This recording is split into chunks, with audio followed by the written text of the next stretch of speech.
Bien, muy buenas noches con todas y todos. Mi nombre es Eduardo Javier Castillo Martínez y hoy voy a presentar la exposición del póster sobre el trabajo titulado Crítica a la Constitución Ecuatoriana de 2008 entre el neoconstitucionalismo transformador y el utopismo normativo. Bien, pues la idea central de este trabajo es muy sencilla.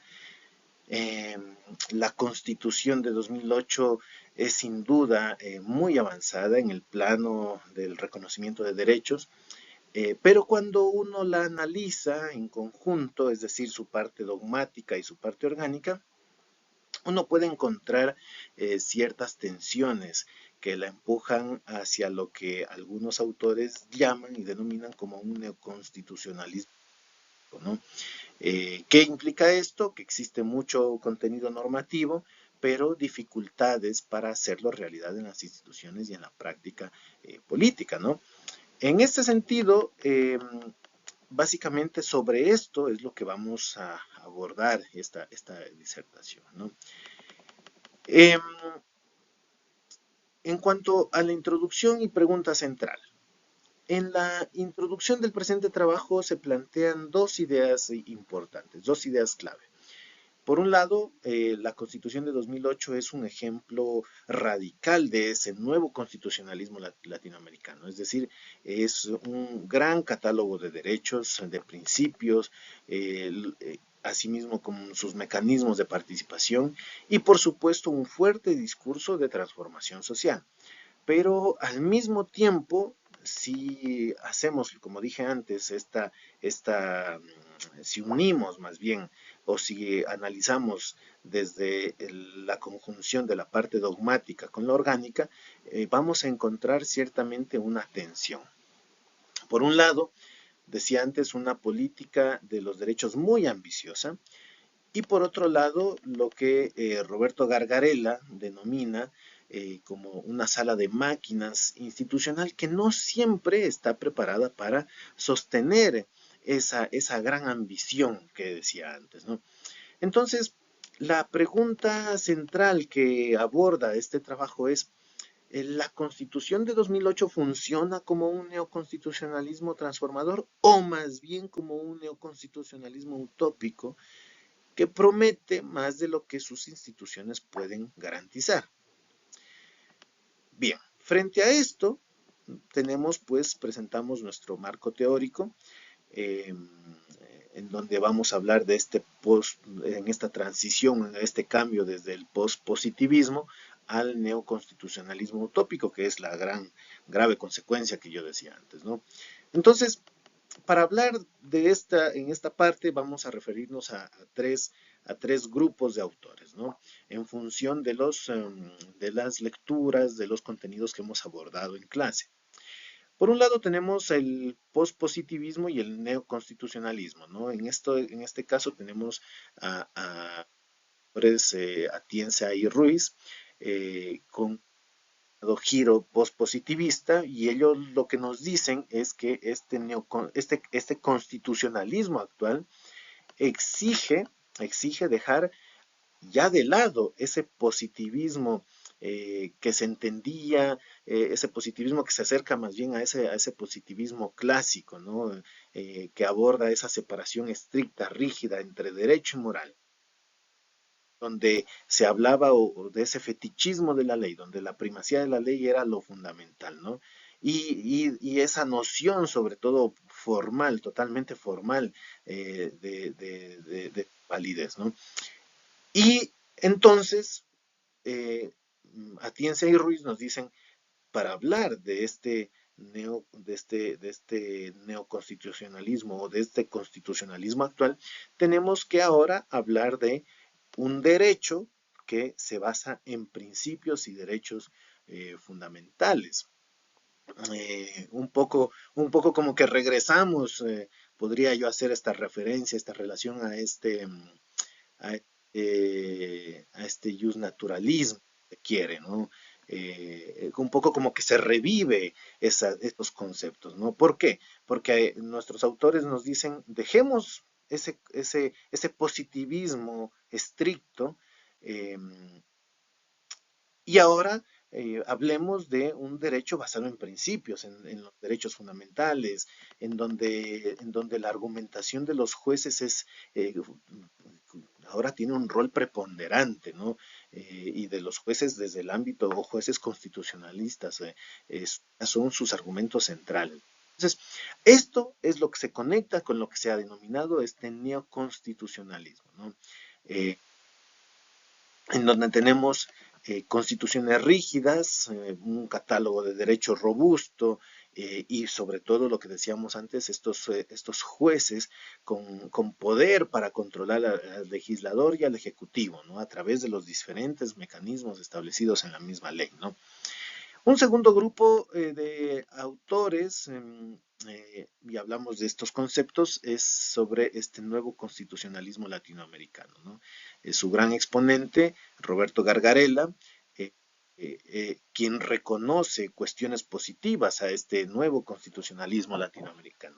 Él dice, ahora tenemos más derechos, hay más participación, el reconocimiento de los pueblos, de las minorías, pero asimismo, como reconoce cuestiones positivas, también reconoce o realiza más bien una crítica fuerte al respecto.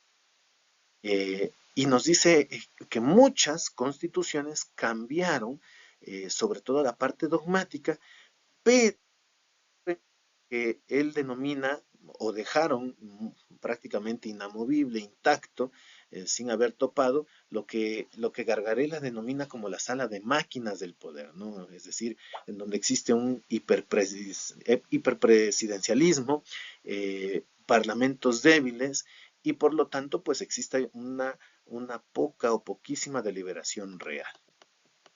El tercer caso lo tenemos, o este tercer grupo de conceptos y autores que decíamos al inicio, lo encontramos de la mano de nuestro profesor y director de programa en sus en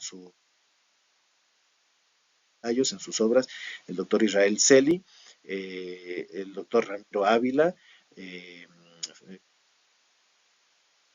y a quien también es docente de nuestro programa, ¿no? Entonces, para el caso ecuatoriano, el profesor Celi y el profesor Ramiro Ávila, el profesor Israel Celi, ¿no? Son claves, son muy importantes. Eh, Ramiro nos habla de un neoconstitucionalismo transformador. Ramiro Ávila nos habla de un neoconstitucionalismo transformador, en donde nos dice que la Constitución de 2008 no solo organiza el poder, sino que también pretende y busca transformar esa realidad social, económica y cultural. Frente a esto, el doctor Israel Celi, en cambio, nos habla de un posible riesgo, y es el caer en este denominado neoconstitucionalismo utópico, ¿no? Que implica que el recargar el texto constitucional de derechos y principios, pero las élites políticas no están dispuestas a someterse a un verdadero gobierno de las leyes y de los jueces. Entonces, eh, no pretenden trasladar estos grandes conflictos a ese terreno jurídico, ¿no?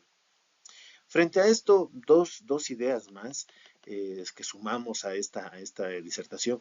Tenemos desde Ferraioli el pospositivismo garantista, una constitución de derechos, él nos dice, solo es coherente si tiene instituciones y técnicas garantistas que los hagan efectivos. Si no, estos derechos se vuelven retóricos, ¿no?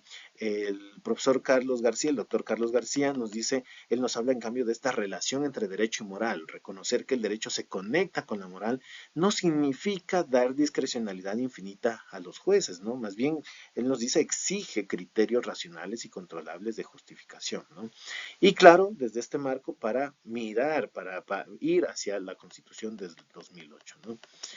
Eh, en cuanto a la Constitución de 2008, en cuanto a derechos versus diseño orgánico, eh, tenemos una parte dogmática de la Constitución, encontramos que ha sido redactada con mucha ambición, es la más ambiciosa de nuestra región, ¿no? Encontramos derechos clásicos, derechos sociales, de grupos vulnerables, Se habla de la aplicación directa de los derechos, del bloque de constitucionalidad y las múltiples garantías que tenemos, ¿no? Entonces, desde este neoconstitucionalismo, pues existe su lógica, ¿no? Se entrelaza el derecho con la moral pública y los derechos humanos. Los conflictos se formulan como conflictos de derechos. La Corte Constitucional se vuelve más bien como un foro clave para resolver este tipo de problemáticas con técnicas especializadas de ponderación, de argumentación, ¿no? En cuanto a la parte orgánica, encontramos tensiones y aquí es donde tenemos este problema que venimos hablando, ¿no? El Ejecutivo es muy fuerte todavía, es evidente estos rasgos de hiperpresidencialismo, ¿no? La Asamblea Nacional, por su parte, enfrenta problemas de fragmentación, de inestabilidad, de dependencia del Ejecutivo. Y la Corte Constitucional en su caso, pues fue diseñada como un órgano poderoso, pero su forma de designación, la inestabilidad de su integración, la vuelven vulnerable a la coyuntura política, ¿no? Entonces, eh, tanto Roberto Gargarella, como nuestro profesor Israel Celi nos dicen que este es un texto muy garantista, pero que tiene esa sala de tomando este concepto que nos brinda Roberto, esta sala de máquinas que no siempre permite que esas garantías se vuelvan realidad, ¿no? Ahora bien, hablamos de la política de los derechos, ¿no? La Constitución apostó por una política de los derechos, multiplicó acciones constitucionales, expandió el catálogo de derechos y fortaleció a la Corte Constitucional como árbitro, ¿no? Coincide esto con el giro pospositivista, jueces que argumentan con principios, como nos lo dice Atienza y Ruiz, Manuel Atienza y Ruiz, ¿no? El garantismo, jueces como guardianes de los límites constitucionales, como lo dice Ferraioli. Pero frente a esto, el profesor Israel también nos dice, esta política de derechos convive con una judicialización de la política, una politización de la justicia constitucional. Y en términos simples, pues la Constitución confía mucho en los derechos y en la Corte, pero el entorno político no siempre respeta esta lógica, ¿no? Por lo tanto, encontramos una tensión, ¿no? En nuestro quinto punto de análisis entre hay una utopía normativa y crítica, ¿no? Aquí nosotros hacemos esta crítica, donde existe esta tensión entre dogmática orgánica, entre la parte dogmática y la parte orgánica, ¿no? La parte dogmática propone este modelo material muy fuerte, que ya lo hemos dicho, el buen vivir, la naturaleza como sujetos de derechos, la plurinacionalidad, el enfoque de género, interculturalidad, pero la parte orgánica mantiene esa estructura de poder concentrada, mecanismos de participación ciertamente cooptados, una corte constitucional sometida a momentos de crisis, de recomposición.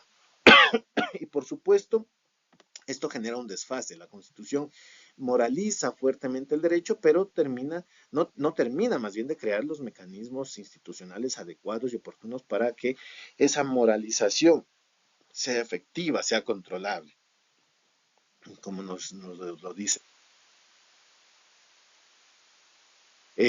Luego tenemos este neoconstitucionalismo transformador versus el utopismo normativo, ¿no? De lo que hablaba el doctor Israel Celi, ¿no? La Constitución de 2008 sí tiene un potencial de neoconstitucionalismo transformador, ¿no? Ya lo defiende Ramiro Ávila, porque va más allá del constitucionalismo liberal clásico y busca transformar la relación del Estado, de la sociedad, de la naturaleza. La Constitución reconoce estos derechos muy ampliamente. Pero al mismo tiempo en la práctica cae parcialmente en lo que el doctor Israel Celi llama un constitucionalismo utópico. Se recarga el texto de derechos y principios, no se acompaña de instituciones suficientemente independientes, deliberativas, estables. Y aquí pues hacemos esta conexión con lo que dice Roberto Gargarella. Si es que no se adecua a esta sala de máquinas, el riesgo es que la Constitución sea una carta más de intenciones que un pacto real de organización y poder, ¿no? En conclusión,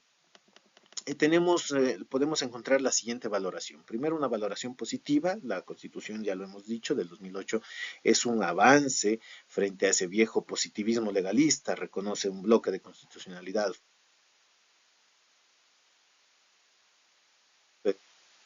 ofrece herramientas reales, ¿no? Que quizá a grupos que quizá han sido históricamente excluidos. Pero frente a ello, la crítica es que si en cuanto a la parte orgánica no existe una reforma profunda y en cuanto a esta práctica política, el proyecto, pues, y como ya se ha visto, corre ese riesgo de quedarse en un discurso neoconstitucional muy tópico, ¿no? Entonces, nos queda una tarea pendiente, ¿no?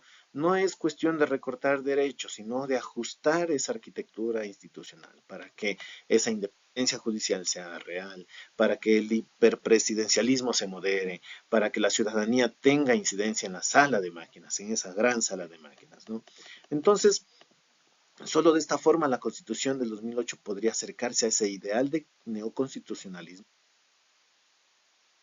orgánica y dogmática, pues se refuercen mutuamente, ¿no? Y los derechos dejen de ser solo texto para convertirse en una práctica cotidiana de justicia constitucional, ¿no? Eh, Mi exposición, agradezco por la atención a la misma, ¿no? Muchas gracias.